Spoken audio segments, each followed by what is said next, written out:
기침을 심하게 하는 한 소녀가 있습니다. 온갖 약을 먹어도 괜찮아질 기색이 없는 소녀는 억지로 물을 삼키지만 그마저도 제대로 삼키지 못하고 뱉어냅니다. 도와달라는 소녀의 손길에도 부모님은 차가운 시선을 보낼 뿐인데요. 그녀에게는 어떤 사연이 숨겨져 있는 걸까요? 해당 사연은 폴란드인 모니카 씨의 SNS 내용을 바탕으로 재구성된 스토리입니다. 안녕하세요. 폴란드인 모니카라고 합니다. 저는 어린 시절부터 기관지 쪽이 약했습니다. 약한 것을 넘어온 일생을 함께하는 병을 달고 살 정도라고 보는 편이 맞겠네요. 특히 겨울이 되면 숨을 제대로 쉬지 못할 정도로 아프기도 하고 고열의 몸살까지 아프지 않은 곳을 찾는 것이 더 쉬울 정도였습니다. 그런 제가 앓는 병이 뭔지 궁금하실 것 같은데요. 그건 바로 인후염입니다. 처음 들었을 때는 에이 그게 뭐야? 라고 생각하실 수도 있을 것 같네요. 인후염은 편도를 붓게 하고 심할 때는 염증까지 유발하여 2주 이상을 근육통, 호흡곤란, 고열 등을 경험하게 되는데요. 심할 때는 물 한 모금 마시기가 어려울 정도로 아픕니다. 저는 그 고통을 아주 어린 시절부터 겨울만 되면 겪어야만 했습니다. 너무 과장하는 것 아니냐고 하실 수 있지만 평생을 알아본 저로서는 더 심하면 심했지 약하진 않는다는 말을 꼭 전하고 싶네요. 극심한 병이 아니라서 다들 별거 아니라고 생각하시겠지만 그런 생각 자체가 저를 더 고통으로 몰아넣었습니다. 제가 아프다고 하면 감기 정도로 생각하며 꾀병으로 보는 시선들이 더 많았으니까요. 유독 저희 아버지가 그런 식의 말을 많이 하셨습니다. 심지어 병원 의사조차 매년 인후염에 걸릴 정도면 굉장히 고통스러울 테니 인후염을 없애는 방법으로 수술을 권하기까지 했으니까요. 하지만 아버지는 수술은 함부로 하는 게 아니라면서 탐탁지 않게 여기셨습니다. 결국 병원에서조차 아버지의 고집을 꺾지 못한 채 저를 포기하셨어요. 그저 약을 건네주는 방식으로 견뎌내라는 말만 하실 뿐이었죠. 저는 아무에게도 이해를 받지 못한다는 스트레스를 학교에서 풀었습니다. 저에게 꾀병을 부린다는 친구들에게 화를 낸다거나 폭력을 휘둘렀거든요. 혼자 고립되어 가고 있을 때 제 편으로 유일하게 다가와준 사람이 있었습니다. 그게 바로 하영이었어요. 하영이는 한국인이었지만 폴란드에서 오랜 시간을 살아서 폴란드인이라는 것이 더 적합한 친구였죠. 하영이는 유일하게 저에게 힘들겠다고 토닥여주기도 하고 저를 위해서 유자차라는 것을 가져와 건네주던 친구였어요. 따뜻한 것을 마시면 한결 나을 것이라면서 유일하게 제 고통을 이해해줬죠. 그런 친구가 한 명이라도 있다는 것이 얼마나 안심이 되던지 모릅니다. 목소리가 나오지 않아 고통스러울 때도 하영이는 굳이 제가 말을 하지 않아도 웬만한 의사소통이 가능했던 친구였죠. 저희는 그렇게 단짝 친구가 되었습니다. 하지만 청소년이 되었을 시기 하영이는 한국으로 떠나게 되었습니다. 하영이의 아버지가 한국에 있는 회사로 스카우트 제의를 받으신 것이 발단이 되어 가족 모두가 아예 떠나게 된 것이었죠. 유일하게 의지가 되었던 존재가 그대로 사라지게 되니 저는 허무해졌습니다. 그렇게 저는 다시 혼자가 되었어요. 하영이가 떠나고 여름이 되니 혼자라는 것은 어느 정도 익숙해졌습니다. 하지만 어김없이 겨울이 찾아오니 하영이가 생각나더군요. 겨울에는 간혹 우울해지긴 했는데 점차 기간이 길어지더니 저는 우울증을 앓게 되었습니다. 하지만 우울증을 인정받지 못한 덕분에 아버지는 항상 방에 저를 넣어둘 뿐이었죠. 제 정신이 문제라면서 항상 제 탓을 하셨습니다. 저는 억지로 괜찮은 척을 하는 방법을 터득할 수밖에 없었죠. 그렇게 모두를 속이면서 사는 삶을 살던 제가 한계에 다다랐다는 사실을 알게 되었습니다. 목에 문제였던 인후염은 어느새인가 우울증으로 발전된 것이었죠. 그렇다고 인후염이 사라진 것은 아니었습니다. 이대로 세상을 떠났으면 좋겠다는 생각이 들 정도로 여전히 저를 괴롭히고 있었거든요. 저는 성인이 되자마자 하영이가 한국으로 떠나기 전에 저에게 했던 이야기를 떠올렸습니다. 성인이 되면 꼭 한국으로 날 찾아와. 그냥 하는 말일 수도 있었으나 하영이와 저는 여전히 연락을 하는 사이였고 저는 하영이에게 그 이야기를 기억하고 있냐고 물었습니다. 하영이는 기억한다고 하면서 꼭 한국에 오라는 말을 다시 덧붙였어요. 저는 부모님께 하영이를 만나러 가고자 한다면서 한국에서 여행을 하고 온다고 했습니다. 물론 아버지는 반대했지만 저는 처음으로 반항을 하고 한국으로 향하기로 했어요. 저는 사실 하영이를 만나겠다는 이야기는 핑계였고 다른 목적이 있었거든요. 폴란드에는 겨울이 오고 있었고 또 그 병이 저를 괴롭히러 쫓아온다는 생각이 들었습니다.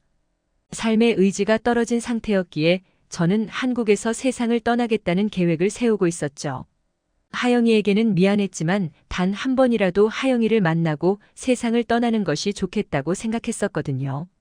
다들 극각 감기 같은 병이 뭐라고 이런 생각을 했냐고 하시겠지만 그때의 저는 정상적인 사고를 할 수 없을 정도로 힘들었습니다.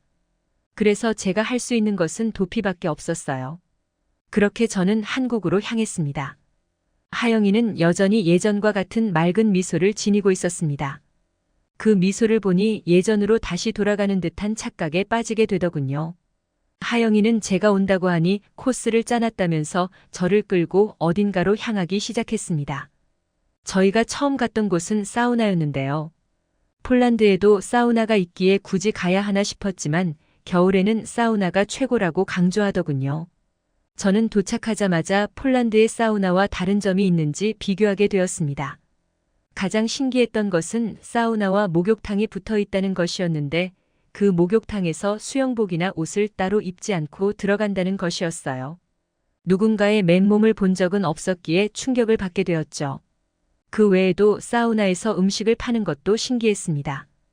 특히 달달하고 밥알이 씹혀서 신기한 식혜는 얼마나 마셨는지 기억이 안 날 정도로 맛있게 마셨죠. 맥반석, 계란, 미역국 등이 있다는 사실도 저에게는 재밌는 부분이었습니다. 사우나에 각각 온도가 다른 방이 있다는 점도 좋았어요. 자신이 원하는 온도에 들어가서 앉아 있다가 나오는 것이니 개인의 취향을 존중해주는 느낌이었거든요. 하영이는 유난히 뜨거운 불가 말하는 곳을 좋아했어요. 사우나에서 땀을 다 빼고 샤워를 하고 나오니 우울함이 조금은 가시는 듯한 느낌이 들었습니다. 그 후 하영이가 자취하고 있는 집으로 가게 되었어요. 하영이의 집에 도착하자 하영이는 문득 생각났다는 듯이 저에게 배와 도라지도 만든 차를 건네주었습니다. 기관지에 좋은 것이라며 말이죠. 그러면서 겨울이면 여전히 몸이 안 좋아지냐고 물어보더군요. 저는 씁쓸하게 웃으며 차를 받아 마셨습니다. 부모님보다 저를 더 걱정해주던 하영이라서 어떻게 말해야 할지 모르겠다고 여겨졌거든요. 하영이는 그런 저를 유심히 바라보더니 등을 토닥여줬습니다. 다음 날 저는 하영이를 따라 새로운 곳으로 가게 되었는데요. 그곳은 풀 내음과 특이한 향이 나는 곳이었습니다. 한 번도 맡아본 적이 없는 냄새에 긴장하자 하영이는 걱정하지 말라며 저를 진료실로 데리고 갔어요. 저는 하영이가 사이비 종교에 심취한 것인가 의심을 했었는데요. 진료가 끝나자 하영이에게서 한의원이라는 곳임을 알게 되었습니다. 저는 그날 한국에서 진맥이라는 것도 받아보고 목에 좋은 한약을 짓게 되었어요. 꽤 큰 돈을 들인 것 같은데 하영이는 계속 싸다면서 자신이 주는 선물이라고 하더군요. 어차피 곧 세상을 떠날 건데. 저는 그 말을 삼키고 고맙다는 말을 뱉고는 하영이와 더 좋은 추억을 만들어야겠다고 생각했죠. 하영이와 저는 여러 곳을 함께 다니기도 하고 어느 날은 집에서 빈둥대기만 하는 나날을 보냈습니다. 오랜만에 느끼는 평안함이었죠. 이상했던 점은 하영이가 단 한시도 저를 혼자 두지 않았다는 것이었습니다. 한약도 끼니마다 챙겨서 먹을 수 있게 해주며 보호를 해주는 느낌을 주었죠. 그러던 어느 날 밤 하영이가 저에게 숨 쉬는 것이 어떠냐고 물었습니다. 영문을 모르고 괜찮다고 이야기를 하는 순간 저는 깨달았어요. 한국에서 지냈던 시기가 겨울임에도 불구하고 숨이 제대로 쉬어진다는 사실을 말이죠. 솔직히 당황스러웠습니다. 갖은 방법을 동원해도 인후염이라서 겨울에 생기지 않았던 적이 없었거든요. 하영이는 고개를 끄덕이더니 한국에서 살아보는 것은 어떠냐고 하더군요. 한약이라든가 한국의 기후 덕분에 인후염이 생기지 않은 것 같다면서 말이죠. 자신의 주변 친구들도 간혹 그런 적이 있어서 혹시나 싶었다고 했습니다. 저는 처음으로 희망이 생기는 듯한 느낌이 들었습니다. 거의 온 평생을 고통받으며 살아왔는데 이렇게 쉽게 사라진다니. 더군다나 한국에 도착하고 달라진 점이 또 있었습니다. 항상 여드름이 나던 피부는 깨끗해졌고 머릿결도 좋아졌죠. 작은 변화들을 생각해보니 한국에서 사는 것이 저에게 더 좋을 수 있겠다는 생각이 들더군요. 그런 생각에 빠져 있을 때쯤 하영이가 모든 것을 알고 있는 듯한 이야기를 시작했습니다. 자신이 착각한 걸 수도 있지만 뭔가 결심을 하고 온 표정이라서 혼자 둘 수 없었다고 했거든요. 저는 그 말을 듣고 당황하다가 결국 실토하게 되었습니다. 몹쓸 생각을 하고 온 것이 맞다고 말이죠. 하영이는 저를 끌어안으면서 걱정하지 말라고 토닥였습니다. 그러더니 만약 한국에서 살게 되지 않더라도 자신이 어떻게든 한약이라도 꼭 보내줄 테니 살 생각만 하라고 하더군요. 항상 저를 생각하는 사람이 있다는 것을 알아달라고 했습니다. 저는 그 말을 듣고 싶었던 모양이에요. 그 말을 듣자마자 한참을 울기만 했거든요. 결국 저는 하영이의 배웅을 받으며 폴란드로 돌아갔습니다. 그리고는 도착하자마자 한국으로 유학을 떠날 준비를 하겠다고 했죠. 멋대로 한국으로 가더니 이번에는 아예 살겠다는 이야기에 아버지는 화를 내느라 정신이 없으셨습니다. 하지만 어머니는 달랐죠. 이유가 뭐냐고 하시더군요. 저는 그동안에 제가 얼마나 고통받았는지 이야기를 시작했습니다. 그리고 부모님의 무관심이 저를 얼마나 외롭게 만들었는지도 알려드렸죠. 그러자 처음으로 아버지가 아무 말 없이 들어주시더니 한국으로의 유학을 허락하시더군요. 알고 보니 아버지는 제가 혼자 이겨낼 수 있을 것이라고 믿었다고 합니다. 어머니 또한 갖은 방법을 써봤으나 해결되지 않아 그저 모른 척하고 싶었다고 하더군요. 부모님은 제가 원하는 대로 지원해주기로 하셨고 서로에 대한 오해가 풀리게 되었습니다. 현재 저는 한국에 있는 하영이와 같은 집에서 살고 있어요. 월세도 아끼고 둘이 사는 것이 안전하다는 판단이 들어서였죠. 어느 날은 무슨 돈이 있어서 저에게 그 비싼 한약을 지어줬냐고 했더니 하영이는 친구를 위해서라면 뭐든 내줄 수 있다고 하더군요.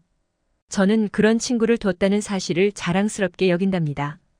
참고로 한국에 오고 나서는 가벼운 감기에 딱 한 번 걸린 적이 있었는데요. 인후염이 심했었는데 한국에서는 없어졌다며 의사에게 이유를 물어보니 한국의 습도가 더 높아서 그럴 것이라고 하더군요. 한의사가 아니셔서 그런지 한약은 그다지 영향이 없었을 것이라고 하셨지만 저는 한약의 영향도 있지 않을까 생각해요. 저에게 중요한 것은 이제 더 이상 고통받지 않는다는 것이겠죠. 모두 하영이 덕이 아닐까 싶습니다. 하영이가 저를 걱정해줬던 마음과 지켜내고자 했던 용기 덕분에 제가 이렇게 살아갈 수 있다고 생각하거든요. 저도 하영이에게 좋은 친구가 되기 위해서 노력해야겠습니다. 지금까지 모니카 씨의 사연에 대해 소개해드렸는데요. 어떻게 보셨나요? 저희는 여러분의 사연을 기다리고 있으니 소개해주고 싶은 사연이 있으시면 언제든 제보 바랍니다.